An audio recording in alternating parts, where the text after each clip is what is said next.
आज भोजपुरी इंडस्ट्री में जो मैं चाहता था आज वो करके दिखाया। जो भोजपुरी इंडस्ट्री को चाहिए वो आज हो गया। जिनका नाम है खेसारी लाल यादव। कब तक चोली चड्डी गाना सुनवा बताओ। अगर यही दिन अगर देखता रहा काम होता है या रंग दे बसंती इतना बड़ा मूवीज है हमारे जनता तक नहीं पहुंच पा रहे हैं। भोजपुरी के सुपरस्टार कोई भी नहीं था कि जिनका मुंबई में अपना भोजपुरी स्टार का एक अपना स्टूडियो एक अपना अच्छा सा मतलब जितना भी प्लेटफार्म होता है भोजपुरी इंडस्ट्री के लिए भी चीज़ नहीं था।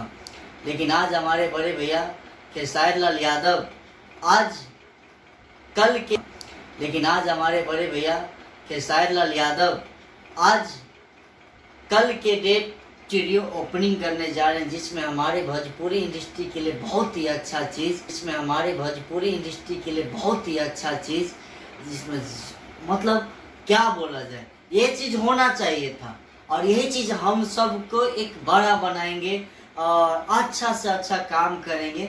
और ये बहुत ही अच्छा हुआ कि कल हमारे ट्रेंडिंग स्टार ग्लोबल स्टार जिनका नाम है खेसारी लाल यादव वो अपने स्टूडियो ओपनिंग कर रहे हैं मीरा रोड में। और ये भोजपुरी इंडस्ट्री के लिए बहुत ही अच्छी बात है कि ताकि अगर ऐसा ही अगर हम सब कलाकार मिल के अपना अपना स्टूडियो डालें अपना अपना ये चीज़ करें तो ये चीज़ बहुत अच्छा लगा कि ताकि अपना इंडस्ट्री में भी ऐसा चल रहा है और ये सिस्टम होना चाहिए था।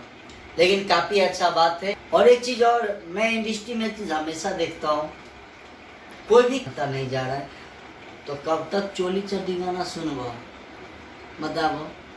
अगर यही दिन अगर देखता रहा तो मुझे भी लग रहा है शायद भोजपुरी इंडस्ट्री में वही होगा जो क्या करेंगे कलाकार क्या करेगा। सबकी एक अपना जीने खाने के लिए चाहिए रहने के लिए चाहिए और वो सिर्फ आप सबके सिर्फ एक ही गाना से एंटरटेनमेंट मिलता है जो आप हमेशा खाली बस चोली वाला गाना सुनना है ढोरी वाला गाना सुनना है। क्या करेंगे लोग। अभी मेरा ही फिलहाल गाना आया है ढोरी चाटा राजा जी बुखार ना लगे क्या करूँ मजबूर हूँ ये हमारा भी अपना चैनल चलाना है ये सब करना है।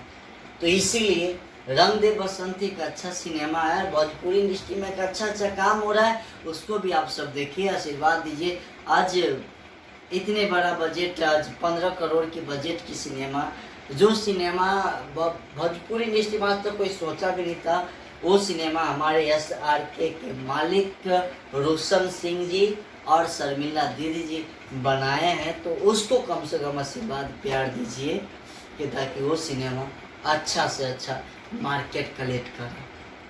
बस मैं यही कहूँगा लव यू बाकी दिल से प्रणाम।